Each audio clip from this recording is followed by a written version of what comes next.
Let me get. Were you familiar with? Did you listen to any of those other songs, like from the album Harvest, or were you familiar with it at all? I know a lot of the other songs on the album. Yeah. Not familiar, not particularly familiar with track number one. Yeah, I fig it's a little more obscure. He had big hits, of course, with Old Man and Heart of Gold, Right. and then a few others. A Man Needs a Maid is a big piano thing that I think is on there, and or is that on? Anyway, but yeah, so he had a few. Oh, and the Needle and the Damage Done is from that as well. Yeah, yeah. But that's kind of why I figured Harvest was probably one you weren't too familiar with, and but it's pretty straightforward with a couple of curves in it. The curve, yeah, I think I discovered maybe where the curves are. Okay, All of the curves. First, I have my handy dandy. This is my this is my perfect, good ball. plan. Yeah. Yeah, so that's the way I set things up and try and understand what I'm doing here. Yeah. Can you What do you have written there on the E after C sharp? There's a dot, or is that just something scratched out on the diminished chord? Yes. C sharp E. What is? Oh, that thing. Oh, on the seventh over there on seven. Yeah, yeah. Oh, well, I thought that was the symbol for diminished. Oh, okay. It So is. if I'm I'm on talking key, about the E. There's a mark next to the E that is. It looks like a oh, flat sign. somehow I thought I started asking myself what should that be, and I was questioning my own Oh, judgment. okay. I actually don't know what it should be. I didn't work through it to figure out what it should be. Oh, okay. So one big hint here: when you write out the seven notes of the scale, steps 1 through 7, which would be the roots of each of those chords, and you go to the trouble of each one to figure out what the third would be and then what the fifth would be. Right, which is what I'm doing here. Right. The shortcut for that is in the second row, you just start on the third letter, Yeah, F sharp, and just write out the same seven notes in order.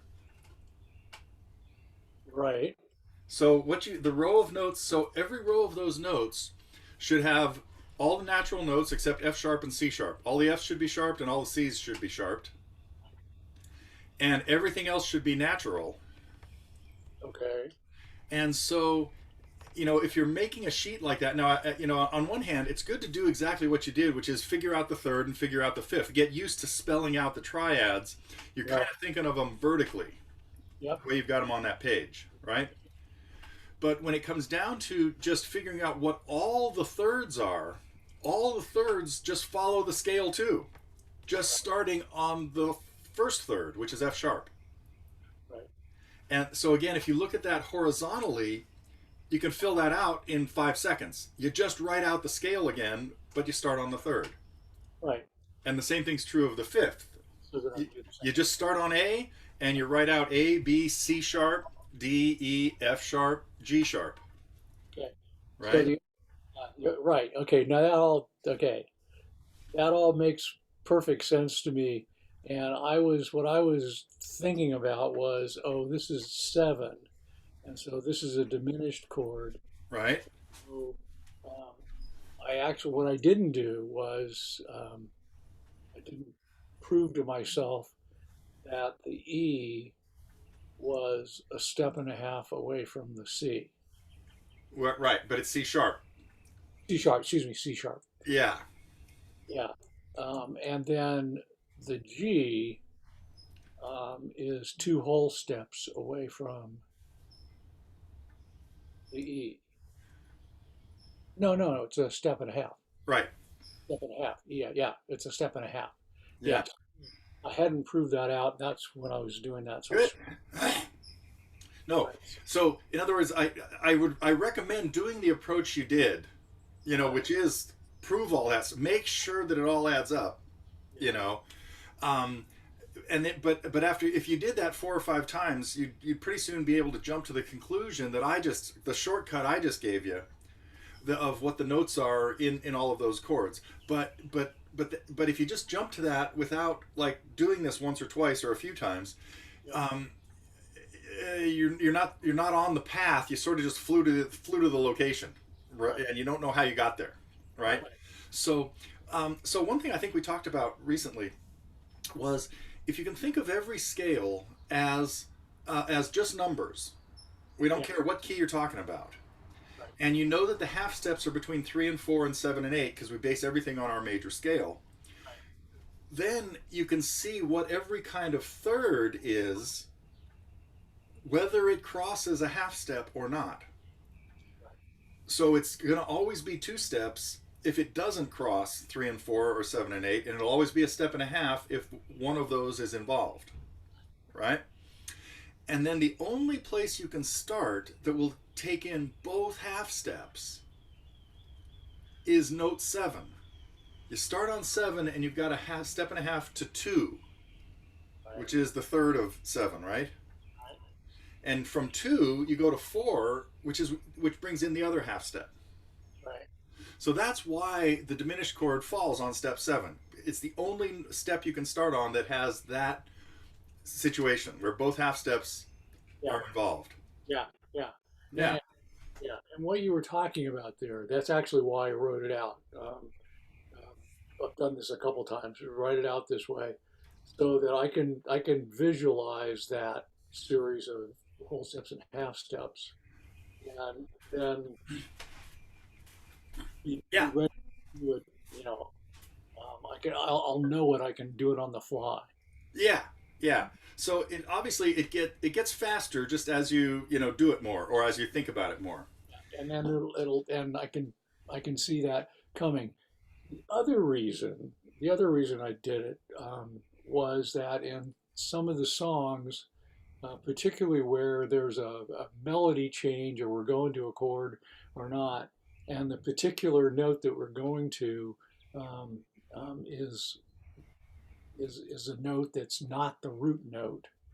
And I'm trying to see, okay, well, if I'm trying to, and this happened on this song, and so there's an instance here where I'm not sure at all, kind of where to go. Oh, good. Okay. And Yeah. then Yeah. so that's the other purpose was, well, what are my available choices here, and where can I look in this grid to find some alternatives that might work. Yeah. Yeah. So, And to expand kind of on the algebra idea here, um, you know, we saw this with Nights in White Satin and some of the other songs. You knew what note you were looking for a chord for. You're looking for a chord that I'm singing an A, and I need a chord that has A in it, right? And the approach to that is, of course, well, whatever key I'm in, the A chord in that key has the A in it. And it could be a major chord or a minor chord, could even be the diminished chord if I was in the key of B flat, where A would be 7. right. Anyway, and then of course you need to figure out the other chords. You need to start working your way backwards through the triads, right? You're thinking, okay, maybe A is the third, so I got to think back to what would be the root, and then so you're going back 2, right? You're looking for the letter 2 before A, and then the chord that's going to have it as the 5th. You do the same thing, and you come 2 back. So getting used to thinking backwards by thirds Yeah. is good, but you can take that even a step further, and you say, well, A is note whatever key I'm in. Let's say I'm in the key of E. A is note number what in E? And E, um, it's number 4. So if you've got your list of chords, even if you've just got it in your head, you're thinking, you've put your brain in the key of E, and you know where your three major chords, your 3 minor chords are, and your diminished chord, and then you think A is note 4. So chord 4 is one option. Mhm. Well, the chord that's going to have 4 as the third is 2 before that. It's chord 2. Okay. And the chord that's going to have the other one is going to be 2 before that. That's going to be chord 7. Right. Okay. So, you don't necessarily have to do the letter math as much as you can do it more algebraically, thinking if it's note 6, it's in chord 6, 4, and 2. Mhm. Okay. You with me on that? Oh, yeah, I am. Yeah, yeah. Yeah. So if we were in the key that had A as six, which would be what key? A is six. Yeah. We're in C. So that means that chord six, which would be A minor, of course, has our A in it. So would chord four, which Right, would be an F chord. right. And so would chord two have note six in it, which would be our chord two, which would be D minor, Yeah. right? Okay, okay. All right. So, so whenever once you've figured out what key a song is in, lock into those chords, those six chords. We just really care about those six chords. And if I haven't, have we ever talked about Sister Golden Hair, Uh, America song? we talked about, yeah, because it was, we talked about it because it followed the same chord pattern as Pooh Corner, as I Okay, recall. yeah, yeah. And the reason I bring it up frequently, well, in certain situations, is because it's in the key of E, and it uses all six chords in the key of E and nothing else. And so if you don't remember how to play it or don't remember the progression, but that would be another one to just put your ear training to, and try to figure it out again, even though you probably have a chart of it, because I probably at one point had you practice playing through it. Yeah. But hopefully you've forgotten it if you knew it well. and but anyhow, so that's a good song to work on in the key. And your connection to House at Pooh Corner is the same thing, where House at Pooh Corner uses all six of the chords in the key of E, with the one exception of it ends on a chord that's not in the key. Okay. And you probably remember that. I mean, at least that little. I mean, I don't know if you remember. I'm sure remembering the progression to both of those is hard. I mean, just like if I just asked you to write down the progression from what you remembered, it would be almost impossible. Unless you've been playing it like in the last week. Um, Right. but those are both really good ones to get used to, especially once you've solved the what chord happens in what spot. To then keep listening to it and say, oh, that's what it sounds like when you go to two, or that's what it sounds like when you go to six, or whatever. So you can really use those two songs as good reference points for what it sounds like to go from any chord to any other chord. It's like sometimes it's hard to tell the difference. I think we found this in Nights in White Satin. Sometimes chords that are a third apart, like chord two and chord four, Hmm. they have two notes in common in the first place, Yeah. which means that many times you could play one and the other would work, or the other was right. And if you just played it without listening to the original, you'd be convinced that was right. And then you go back and listen and say, oh wait, I had a two there and something sounds different. They're playing a major chord, you know. So, but anyway, those two songs are really good for kind of fine tuning or tuning up your hearing, because they do things in unusual orders. So, okay, I'll revisit both of those. good. So the application here in this particular song. So where I think this is I think it's in D. I'm liking that so far. Okay. Um, although I found that I could play a version of it in A, Okay, sure. and so and I could play a version not in A, but I actually started out thinking it was in A, and Okay, so I started playing through it and finding the chords that I ultimately found here in it. But realizing that well, it keeps coming home to D, so this must be in D. So okay, good. okay, so anyway, let's see. I actually don't know the words of the song, but I think I know sort of the tune. Okay, that's fine. Yeah, so I'll just kind of roll through what I think it is, starting with the intro here. Okay. 2 bars of the intro here. 2 bars, no, 8 bars. Yeah, just get the D rolling, and because you know that you can hear what he strums pretty clearly. Well, like what's the guitar doing? Yeah. Okay.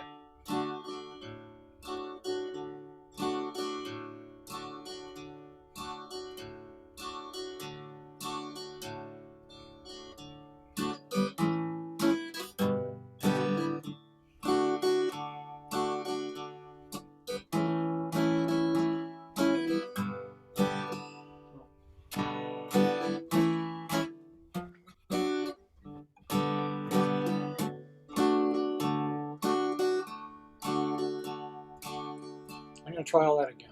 Okay, that's great.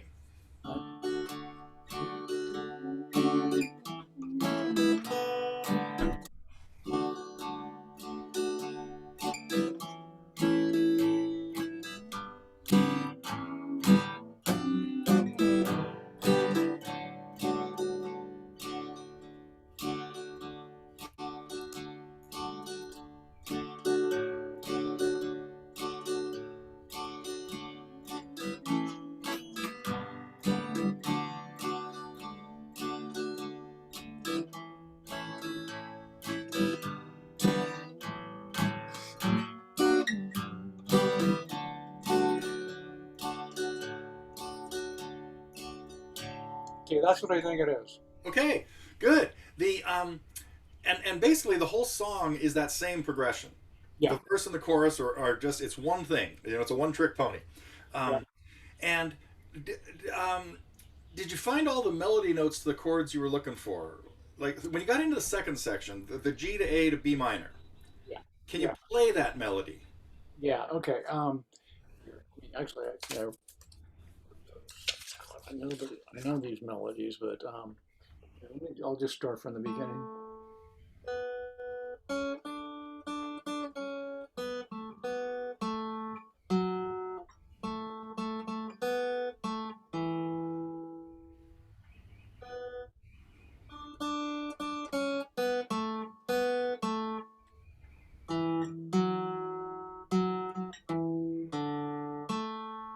Yeah.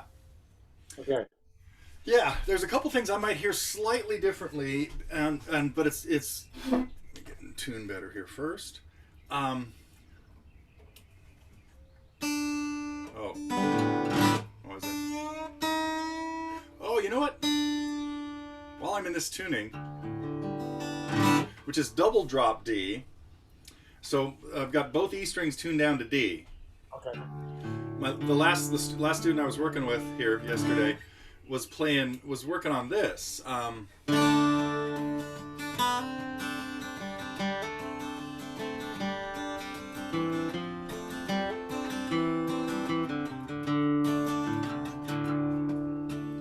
You recognize that? Do, but I can't put a name to it. Yeah.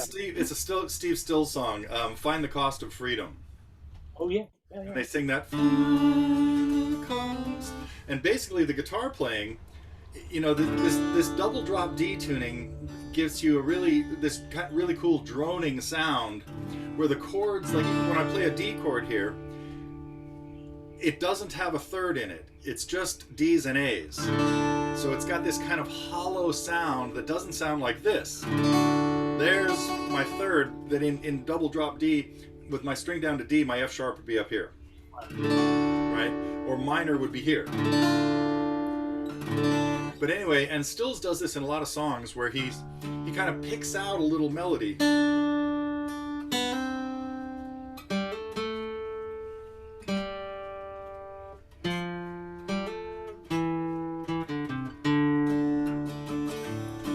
And a lot of songs, like Neil Young does this in a lot of tunes too. This tuning kind of lets you not really worry too much about chords and just strum away and get this real, you know, cool droning sound. Here's a Neil Young one that does the same thing.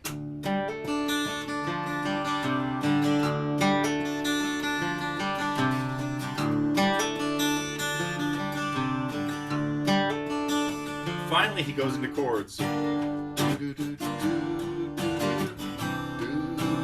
all these chords have unusual sounds because of this string in particular, tuned down to D. Playing them in the shape that you would play them. The first chord, I went to a G minor here, where, but I have to, so like an E minor chord in standard tuning looks like this, but I have to fix the bass note. So I'd actually have to play the second fret of the sixth string to bring it back to E. Yeah. So this is how I'd fix the bass note in E minor, but I would leave the top string open. So now I have a D in this chord, which would do what to an E minor chord? To an E minor chord, it would be make it a seventh. Yeah. So by playing my 3 notes at the 2nd fret here. I've got all the strings are normal for E minor, except I've got a D on the top. So I've got an automatic E minor 7 chord. Right. Okay. And what I did there a second ago was I did the same thing on G minor. I went to the 3rd fret, barred it, and played the bottom 3 strings here. So I really don't need this full bar here. Yeah. But so at one point I switched to this, and you're probably wondering what the heck is that? You know, I've got three notes here and then 3 notes here, right? So that gives me a G minor 7. And then he goes to a C chord. He fingers it like a normal C chord, but the D is in there. Yeah. So what does a D do to a C chord?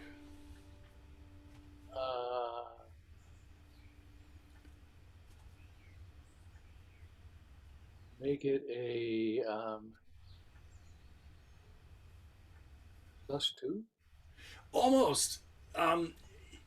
D is definitely 2, Yeah. but I still have a 3rd in here because I've got an E down here. Okay, so I have 4 notes in this chord. It's not a sus anything. Okay. Okay. So now now that D doesn't get numbered as 2. It gets numbered an octave higher. Oh, it's a 9th. Almost. And so we call this add 9 Add 9. because I don't have a 7th in here. Okay. So in a 9th chord, you have to have, there's 5 notes in a 9th chord. You have to have 1, 3, 5, 7, and 9. Okay. So I'm not sure if we ever talked about that, but that's kind of the, when you get into the chords bigger than triads, Yep. the order of adding notes is you just keep adding the next odd number, 7, 9, 11, 13, Right. and that's the end of the road. By the time we get to 13, we've run out of notes in the scale. That's 7 notes that we need to be playing, which is not easy on a 6-string guitar. But all of those chords that are bigger, they kind of have a pecking order of the important notes. Mm-hmm. So, and anything that has a number bigger than 7, well, anything has to have 7 in it. So a 9th and 11th and 13th chord, one of the vital notes is 7, and it's always a flatted 7th, as if it was just a regular 7 chord. Okay. So the chord we would call 9 would be 1, 3, 5, flat 7, and 9. And if we don't have the 7, that's when we use the word add. So the word add to a chord means you add whatever that big number is, 9, 11, or 13, and you don't have a 7th. Don't have a 7.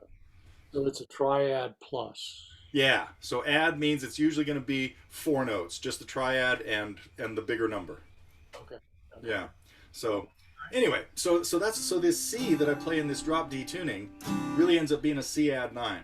And so these chords have a really interesting sound. The G minor 7, gotta get down to it, soldiers are cutting us down, should have been done long ago. So Neil Young has dozens of songs in this double drop D tuning.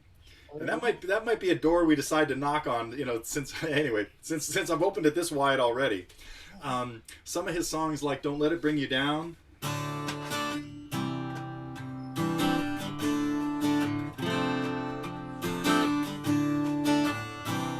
I'm playing mostly normal shaped chords, but I've got the first string open on every one of them. Yeah. So that's the one that starts something like a old man sitting by the side of the road with the lorries rolling by, balloons sinking from the weight of the load, and the buildings scrape the sky, cold wind ripping down the alley at dawn. Anyway, so a lot of his songs are really cool to play that way. What is it? The Loner.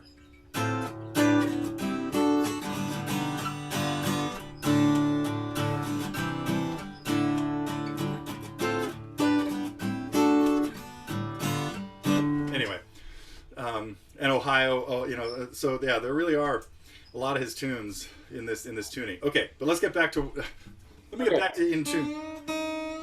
back to today's project.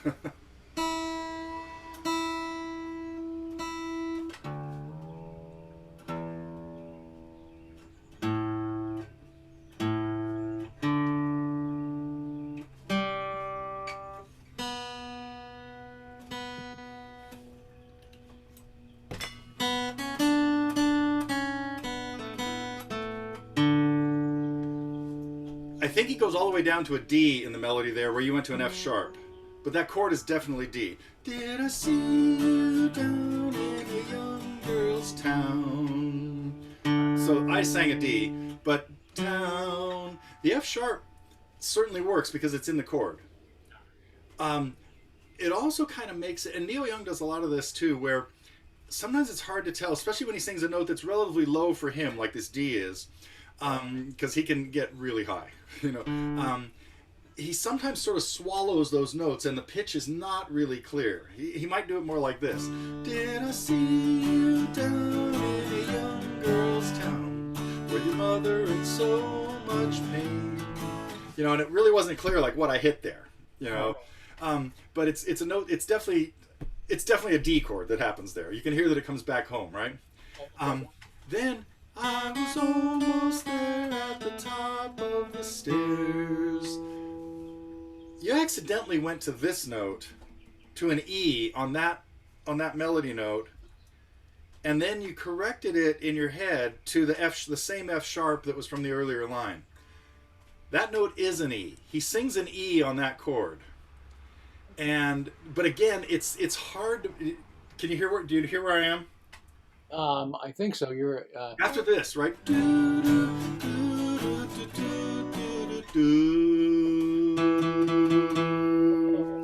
We're okay. Yeah. After the B minor. After the B minor. Well, that was my question point. That's why I'm unsure. And that's the chord you should have had trouble with. So that's good. So that was the curveball that I was talking about. I did. Because now you've probably played it enough times that G is sounding good there. Oh yeah. I found that I can convince myself. Yeah, and that's not the chord that was there. Okay.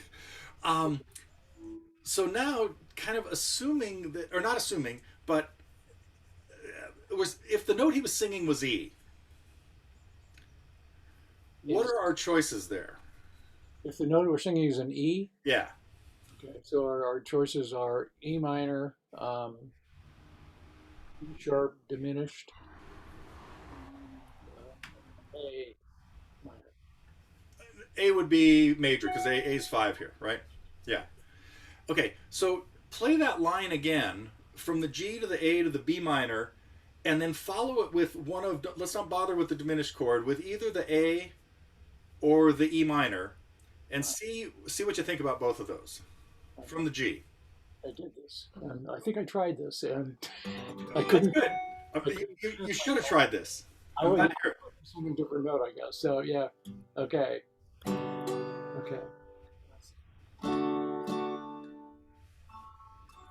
I gotta get to it. So, yeah.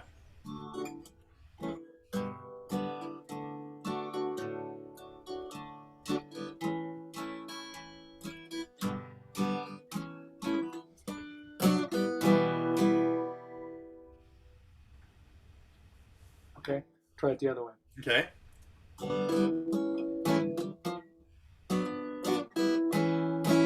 No. So you've heard an A chord enough in here that if A had been the chord right there, you would have nailed it like right away, right? So you can hear that it's absolutely not A. That's not A. No. Right? But the E minor sounded interesting, right? Yeah. Sounds interesting, yeah. Especially now that now that I've determined, I guess, that the note is E. I'm not convinced the note is E, but the chord he plays has an E in it. So we're going on. I may be diverting teacher's prerogative here to lie, or something. But now listen to what. Okay, I'm going to turn this away a little bit. So now listen to what happened. I'm just going to start on the G chord. I'm going to play it with going to E minor first.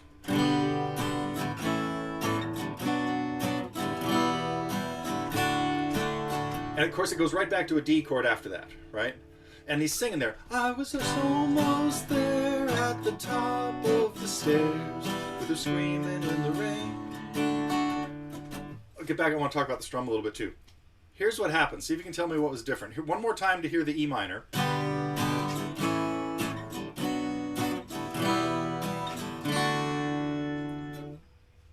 Now listen to this.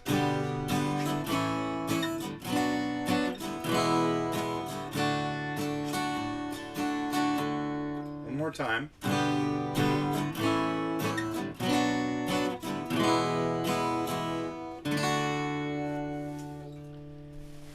Any ideas? I hear it's different for sure. It was much more. I don't know. It was bigger. It sounded bigger to me. Yeah, And, that's a good description. okay, well, if it's bigger, then it's probably it might be a major chord. Try that. Okay. I mean, play that from the G and see what you think. Okay. Okay.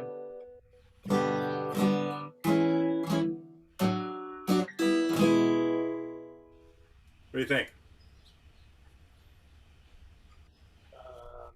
That's a possibility.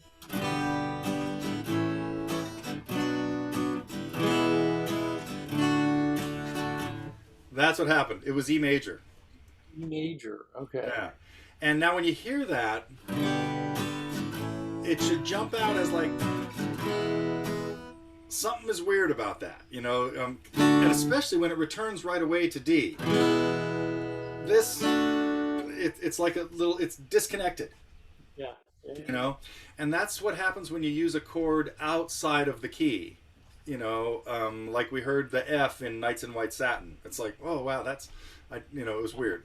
And so in this case, E is not far removed from this key because, of course, in the key of D we have E minor, Yep. right?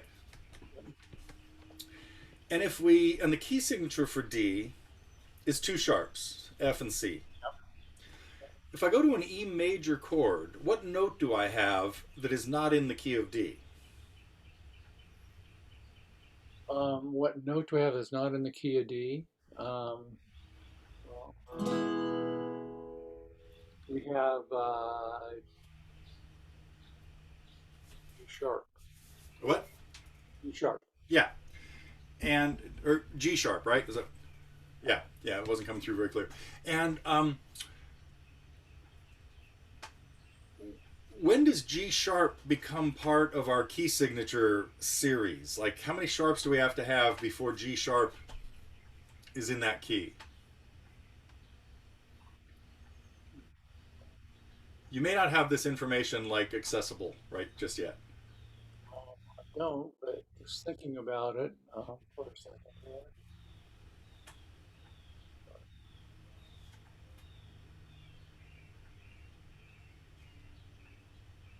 I don't know. So, what are the keys near D that either have like one sharp more or less? Near D. So does that mean adjacent to D? On the circle of fifths, yeah. Yeah, no, I don't even know what the circle of fifths is. Oh, okay, good. Okay, let's divert there then for a second. Okay. Because, so what keys do you know the key signature for off the top of your head? C. Okay, Um, and E minor. what key has one sharp? So we're only going to talk about major keys. We don't care about relative minors now. So what we're really just talking about is key signatures, like what note, what you would see at the beginning of a piece of music that tells you what key the song is in. And when you see that key signature, when you see no sharps or flats, Yep. that's not enough information for you to actually tell me what key it's in, because it could be C or it could be A minor. And we don't know until we start playing the song or we see which one is being treated as home, you know.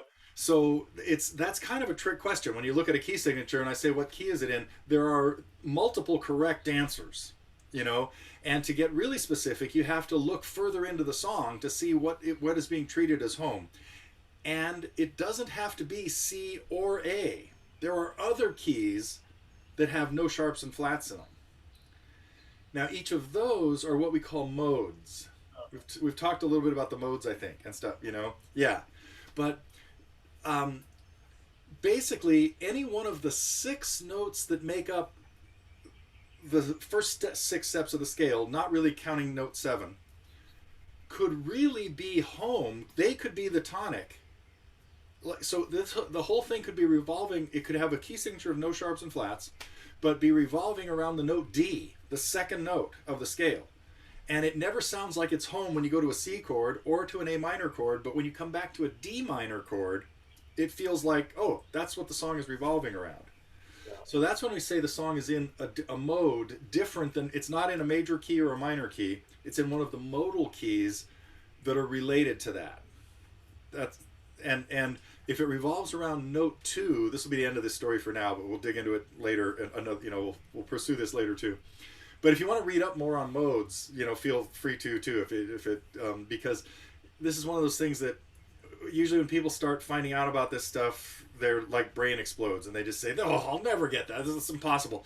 It's way simpler than it seems, And so, but basically, it's this: we've got a key signature that says no sharps and flats, but it's not revolving around C or it's A minor. It's revolving around D, and so we would say it's in the key of D Dorian. So Dorian is the name of one of the modes, and it means it's revolving around step two of the major key that has that signature. Okay.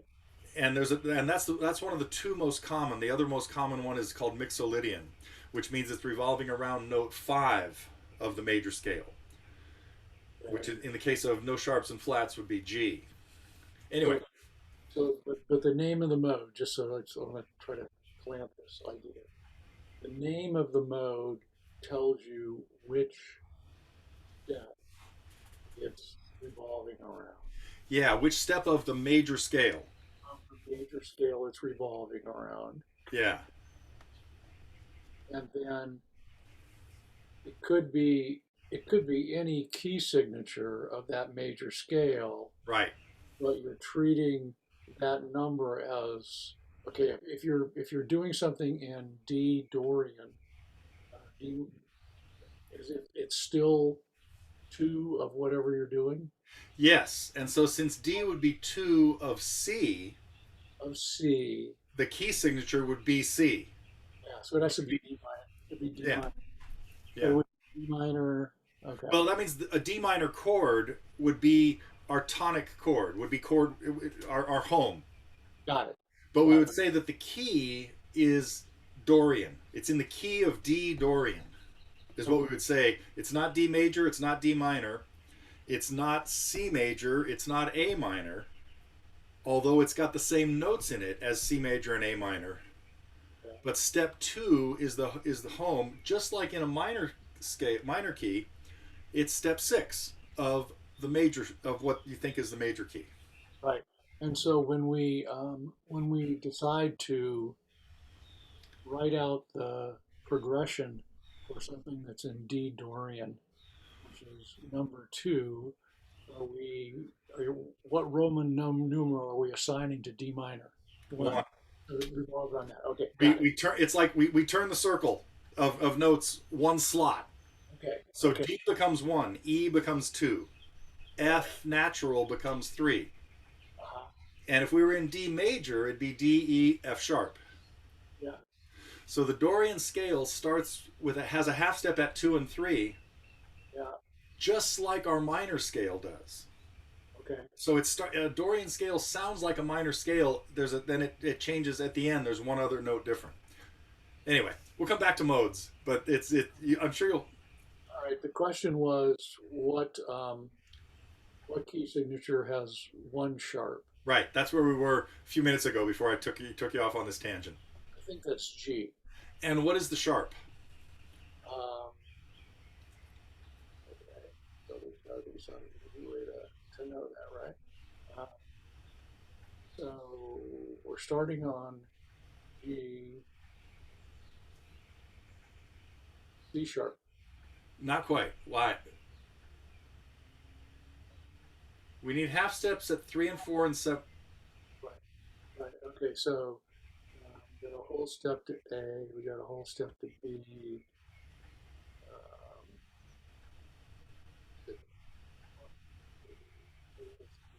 three to four would be to C sharp.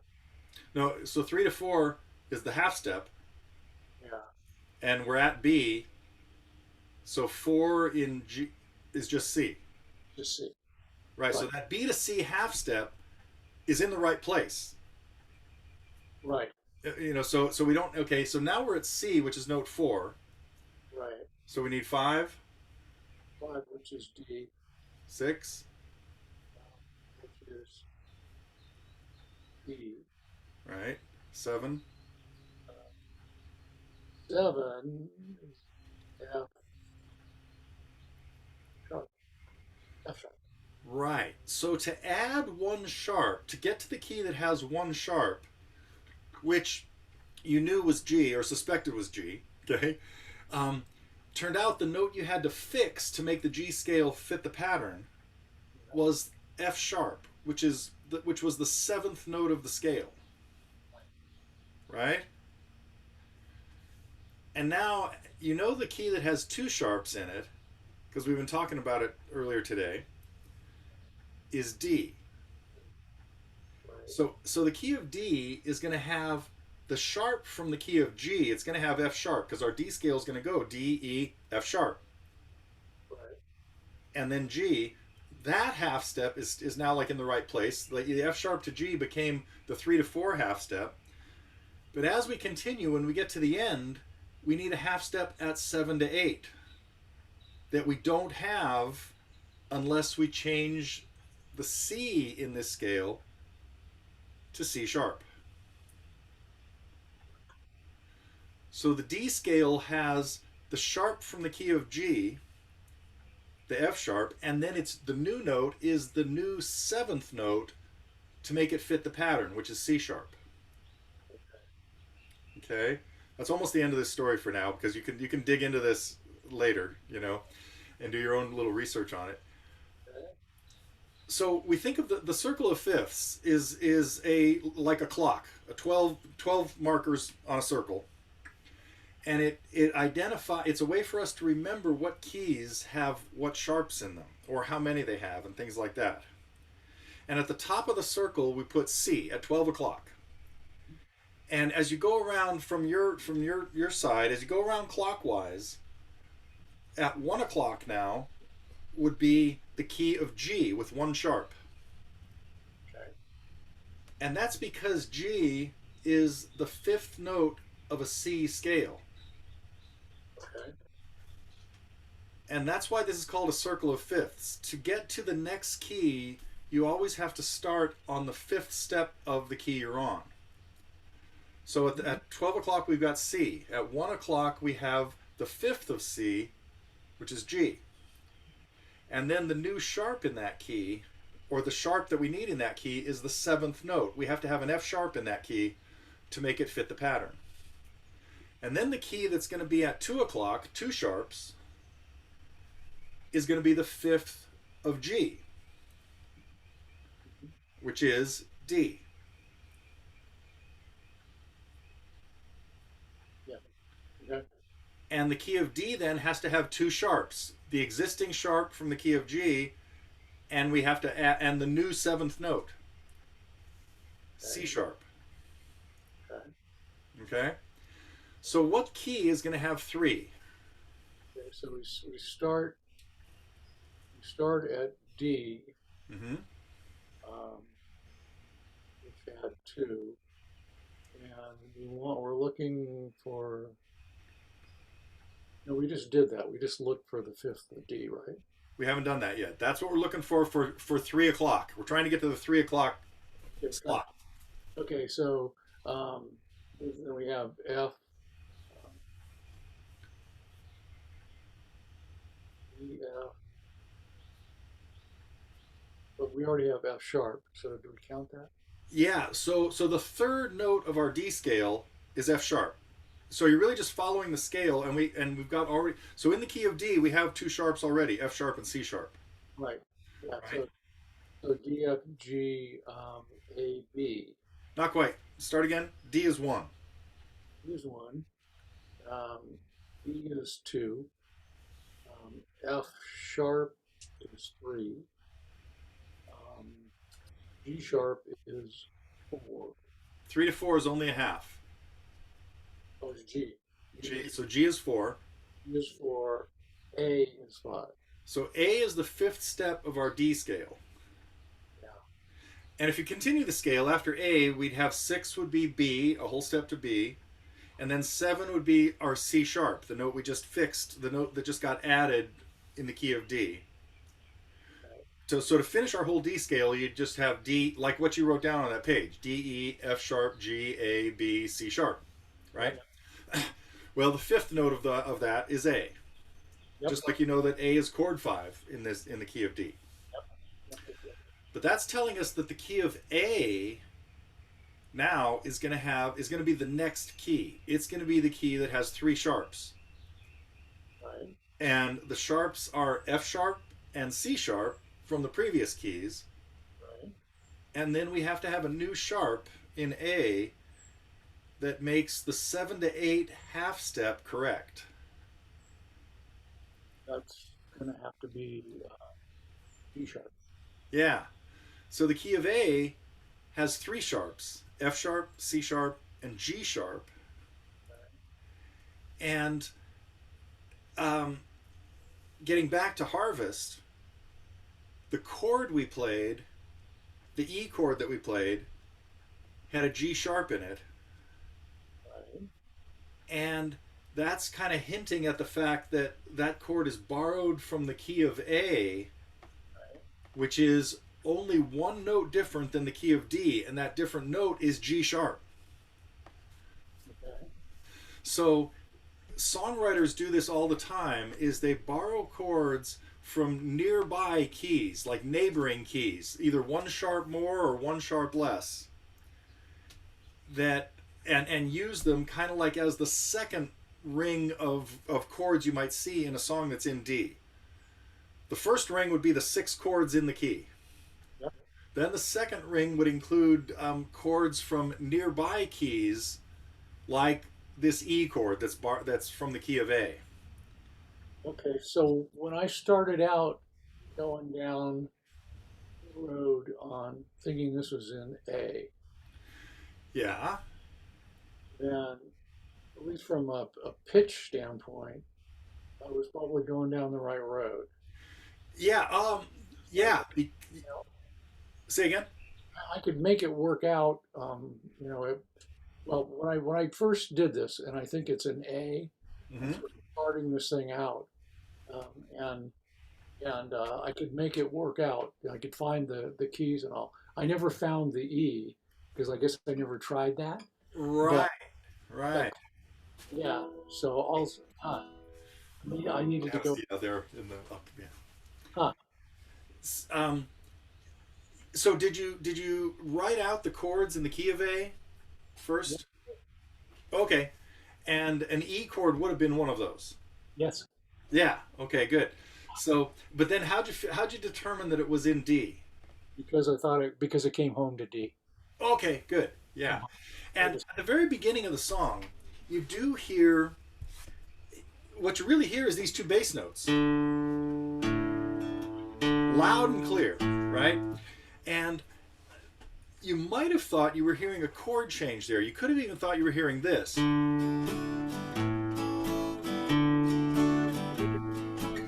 What's that? did it first, but Yeah. then Yeah. I determined they were just changing the bass notes. Yeah. Right, right. And then, of course, when he starts the vocal part, he does change to an A chord right there with that second bass note. Yeah.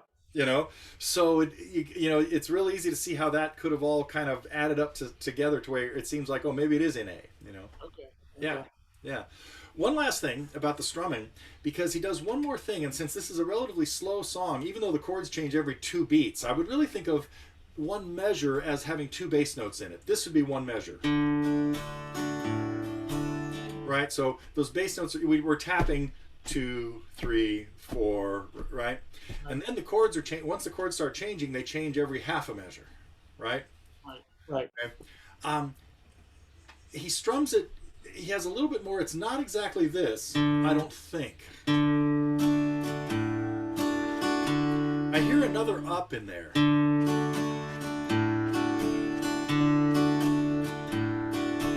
So it's a constant flow of bass, up, down, up, bass, up, down, up, right? Okay. That first up though is not quite as distinctive as I just made it there. It's a little more in the background.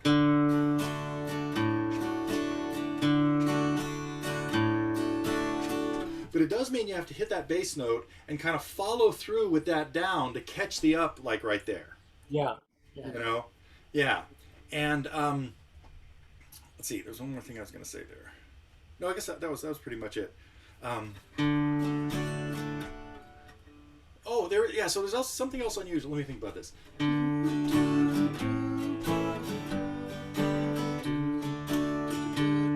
Yeah. Okay. The first measure is D and A. Right. The second measure is G and D.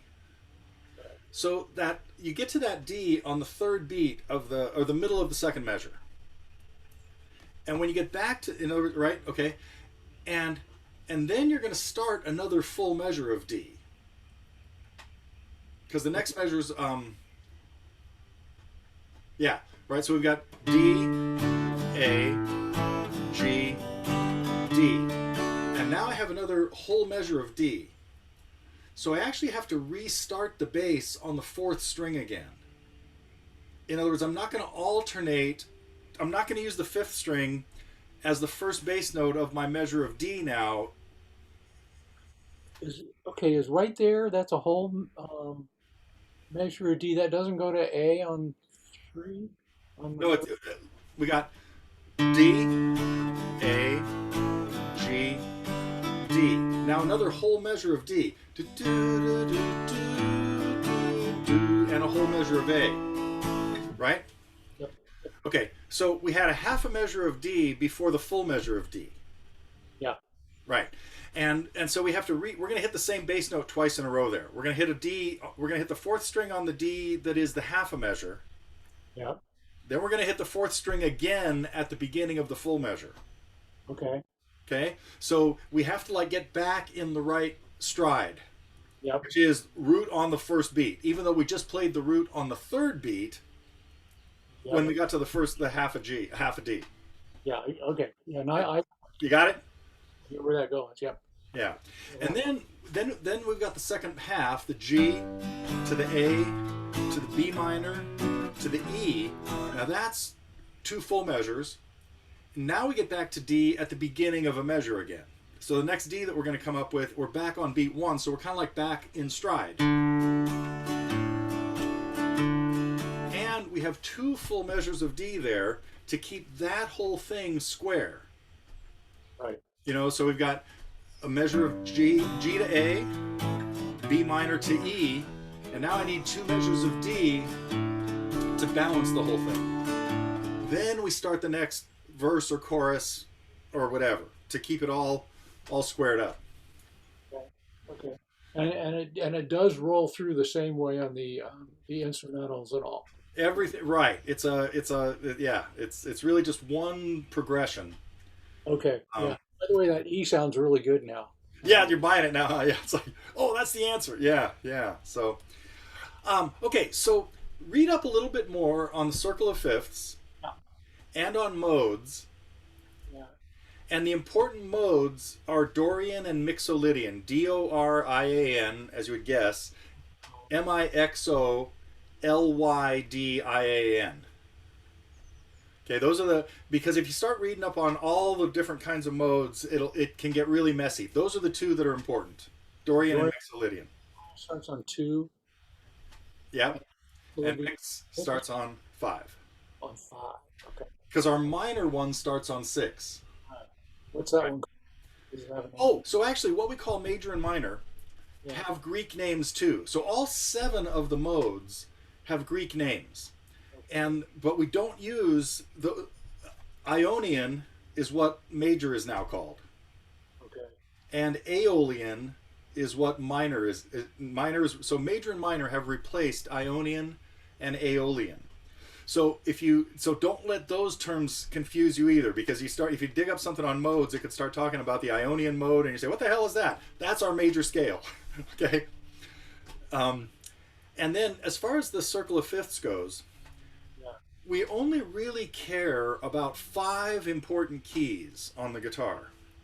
And today we've talked about 4 of them. The ones that went from no sharps and flats, the key of C, to 1 sharp, which is G, 2 sharps is D, 3 is A, and 4, would be the next one from A, which would be starting on note 5 of A. Yeah. So those are the keys we care about. So you don't have to like memorize or don't figure out all 12 slots yet. But from 12 o'clock to 4 o'clock are the important ones. Okay. And another easy thing to remember about that is those are the chords we can play as major chords open on the guitar. Yeah. E, A, D, G, and C. You know, and so there's that also again that's the most important keys for the guitars, and they range from 0 to 4 sharps. Okay. Okay. Yeah, and I'll read up on that stuff. I'm going to revisit Sister Golden Hair and House on Food Corner for the reason that we talked about, and give me And you know, I've been thinking about that a little bit. I'll text you something a little bit later on a couple of other songs okay. that would be good ones to tackle, kind of like Harvest. I've got 4 or 5 kind of rolling around in my head, and I'm trying to decide which ones. Anyway. There's a couple of drop D ones that make sense. Yeah, yeah. It might be Ohio would be worth working out because you just got to find the melody. It's in double drop D tuning, both D's, both, and you barely use the 6th string until like the very end. But he's just picking out this melody. You know, that's what's happening. So, regardless of what else I send you, mess with Ohio in double drop D. Okay. Okay. Okay. Thanks, Okay. and I'll hear from you about confirming Friday. Shoot for Friday. Yeah. All right. Sounds good.